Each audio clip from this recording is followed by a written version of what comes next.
Hello and welcome to Jump Inside Reviews. My name is Seb. Reviews on this channel are based on the first few hours of a video game, and we're talking to you about things that you'll expect when playing it. And we're going to focus on the campaign. And what's interesting about this particular Call of Duty is, well, this time it's free on Xbox Game Pass, meaning this is going to be a first introduction to a lot of new Call of Duty fans out there. So without no further ado, let's jump inside.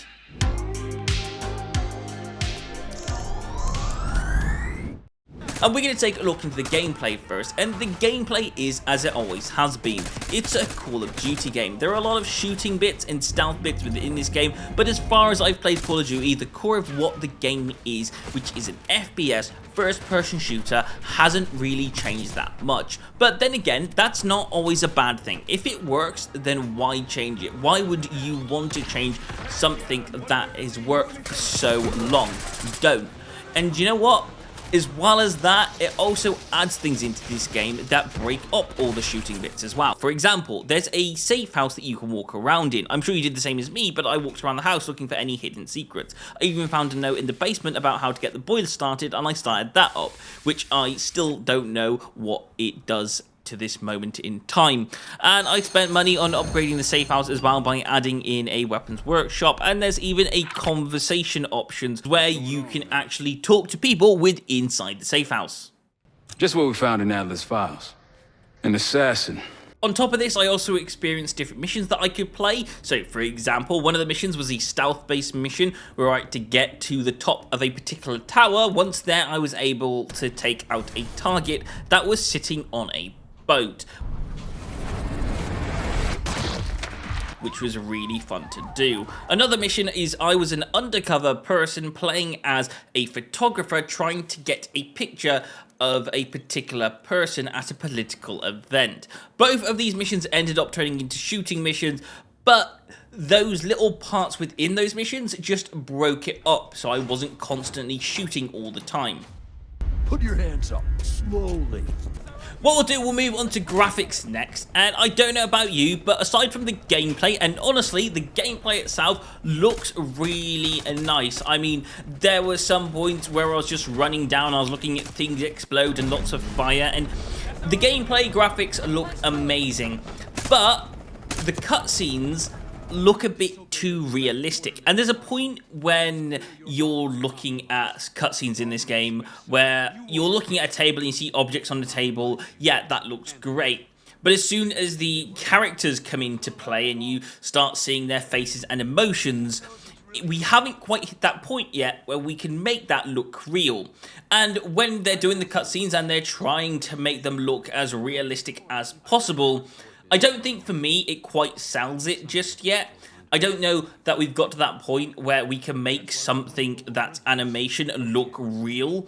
And I think you can tell when you're looking at this stuff, and it's a little bit distracting. In my own opinion, I think possibly one of the best routes around this is to have less cutscenes and more gameplay. Maybe instead of having a full-length cutscene, put me a character inside this particular room so I can see everything that's going on and around me.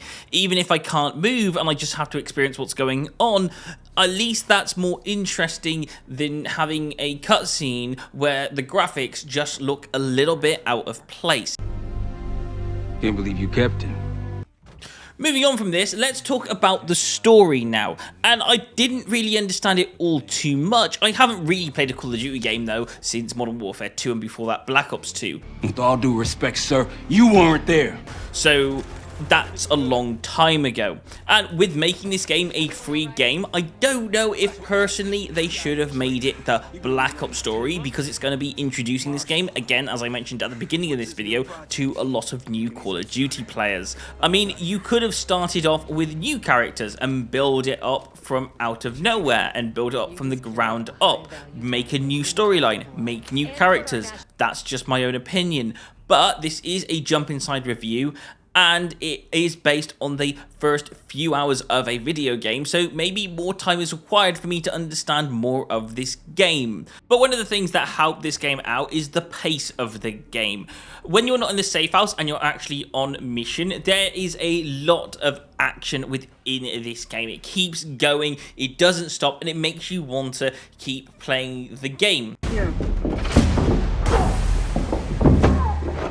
And because there's so much action and it keeps on pacing, it does it in a certain way that's actually quite fun. The beginning of the mission will start off quite slow, then it'll get faster and faster until you gain a full-on fight scene, and it is brilliant.